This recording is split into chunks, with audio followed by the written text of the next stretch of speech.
Saludos cordiales, soy Renata León y voy a hablar sobre la época monárquica, origen y estructura primitiva de Roma, tribus, curias, gen y familia. La ciudad de Roma estaba compuesta por 35 tribus diferentes, es decir, sectores de la ciudad que definían distintos grupos de votación. La importancia social con respecto a la pertenencia a una tribu de voto era importante, ya que ésta en cierta manera defendía a la persona y le otorgaba cierto nivel de poder a la hora de elegir los distintos magistrados y líderes de Roma. La curia era una subdivisión del pueblo, más o menos identificada con una tribu. El gen representaba una reunión de varias familias con un antepasado en común, de quien recibían el nombre gentílico. También dictaban normas para evitar la disolución de los grupos. Por otro lado, tenemos la organización social romana, patricios, clientes y plebeyos. Los patricios eran los descendientes de las primeras familias fundadoras de Roma, integraban la clase privilegiada y gozaban de todos los derechos. Los clientes eran la clase social que nace bajo la protección de otra clase social. Son personas libres, integrados por extranjeros o proletarios bajo la protección de un ciudadano romano o de un grupo gentil, por una relación de clientela. Los plebeyos eran la clase social oprimida, que no es sometida a la protección social. Eran comerciantes, industriales y artesanos que carecían de derechos y solo poseían el derecho del comercio. La organización política romana, el rey, senado, comicios y colegios sacerdotales. El rey, quien desde un principio fue designado por los comicios, ejercía el poder de por vida y de forma suprema. El Senado, que desde un principio constituía única y exclusivamente un cuerpo consultivo y de apoyo al rey. Los comicios constituían la asamblea político-legislativa de este periodo. Existían dos tipos de comicios, por curias y por centurias. Los comicios por curia era la forma de elección en la cual los ciudadanos se agrupaban en 30 curias, cada una de 10. Cada una de estas tenía un voto en la elección de magistrado y otros cargos públicos. Los comicios por centuria era la forma de elección en la que los votantes se dividían en grupos según su clase social y votaban por separado. El culto en Roma era una de las actividades más importantes de los romanos durante la monarquía, por lo que la religión estuvo íntimamente ligada con la vida institucional del Estado, no solo por ser parte integrante del derecho público, sino por su gran influencia en las relaciones particulares. Estos colegios eran 13, los de Pónife, el de los augures y el de los oficiales. La reforma del Servio Tulio. La reforma serviana fue una profunda reforma socioeconómica y militar que afectó igualmente a la organización del ejército y más tarde a las asambleas populares. Servio Tulio establece una nueva división del pueblo, de acuerdo con la fortuna, comprendiendo el conjunto de la población. Dividió el territorio de Roma en 4 regiones geográficas y administrativas. Establece el censo, que constituía que todo jefe de familia tenía que inscribirse, dar los datos de su familia como de su fortuna, generando una nueva división del pueblo. Los plebeyos fueron llamados a reunirse con los patricios en el servicio militar, a pagar los impuestos y a participar en la confección de la ley dentro de la nueva asamblea, los comicios por centuria.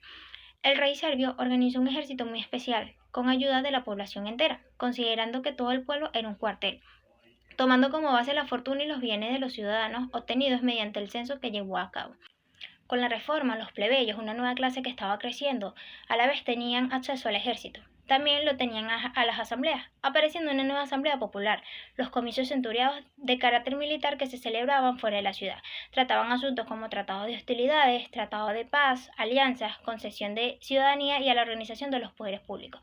Por otro lado, tenemos la ley de las 12 tablas. La ley de las 12 tablas o ley de igualdad romana es el reflejo de las rebeliones de los plebeyos sobre los patricios. Se trata de la primera ley escrita de Roma. El contenido quedó distribuido de la siguiente manera.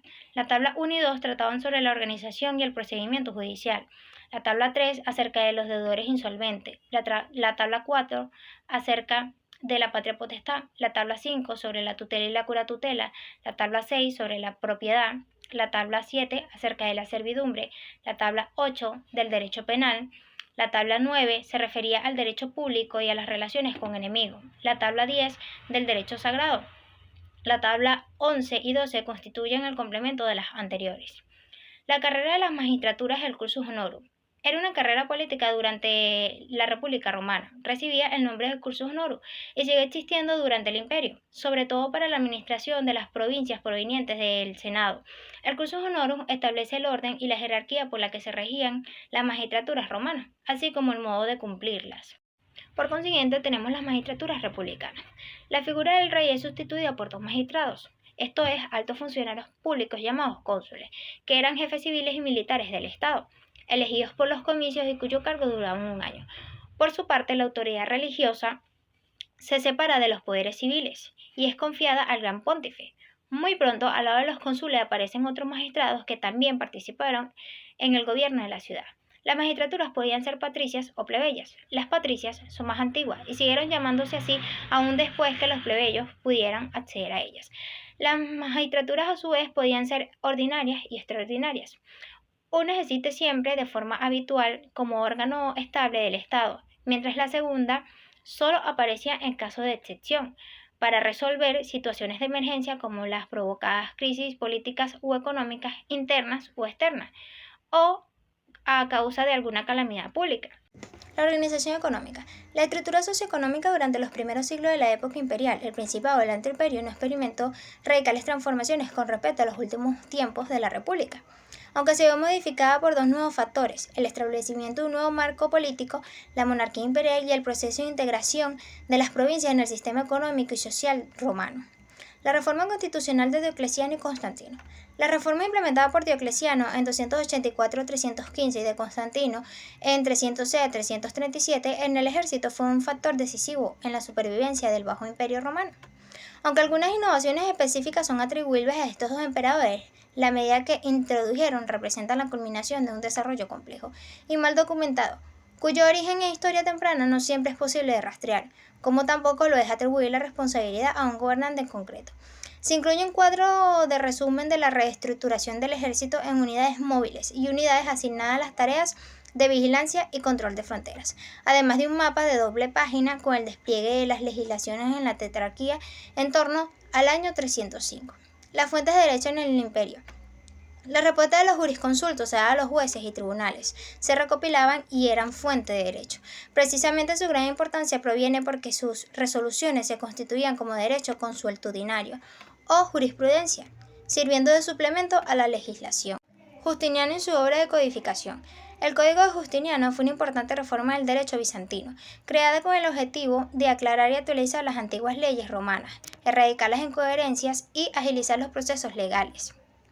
No solo se utilizó como base del derecho bizantino durante más de 900 años, sino que sus leyes siguen influenciando en muchos sistemas jurídicos. Eso fue todo, muchas gracias por su atención.